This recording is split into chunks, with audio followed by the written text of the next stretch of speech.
మధ్యాహ్నం భోజనానికి నేను ఈ రొయ్యలు ఇగురు వండానండి. వీళ్ళకి ఒక రకం వండితే చాలదు, మా ఇంట్లో వాళ్ళకి 2-3 రకాలు వండాలి. అంటే కూరలు అంటే చాలా ఇష్టపడతారండి పిల్లలు గాని మా వారు గాని. ఇదిగోండి, ఇది ఏమన్నా రొయ్యలు ఇగురు చాలా టేస్టీగా ఉంటది.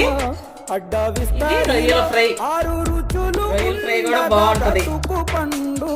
ఇంకోటి చాలా బాగుంటదండి బొమ్మిడాయ పులుసు.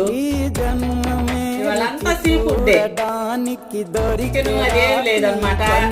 మా మేనల్లుడు ఏం చేశాడంటే, ఈ గుంటూరు మార్కెట్ లో అనుకోబాకండి, మా మేనల్లుడు ఏం చేశాడంటే గుడివాడ వెళ్ళి వస్తా, అక్కడ చెరువు దగ్గర పడుతున్నారంటండి, ఫ్రెష్ గా ఉన్నాయి, ఎత్తా తీసుకొచ్చేనా చాలా బాగున్నాయి అని చెప్పి ఫోన్ చేశాడు.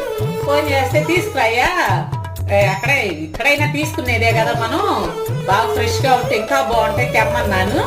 తీసుకొచ్చాడు, వండాను.